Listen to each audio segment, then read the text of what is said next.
আবাসিক হোটেলে অভিযান চালানো কথিত সাংবাদিক হান্নান রহিম তালুকদারকে আটক করেছে চান্দগাঁও থানা পুলিশ। কোতোয়ালি থানা থেকে তাকে গ্রেপ্তার করা হয়েছে বলে নিশ্চিত করেছেন চান্দগাঁও থানার ভারপ্রাপ্ত কর্মকর্তা ওসি আফতাব উদ্দিন।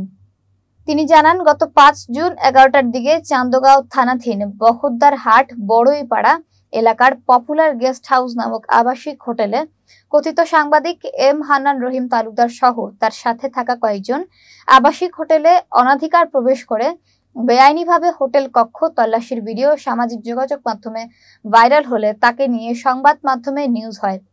নড়েচড়ে বসে প্রশাসন।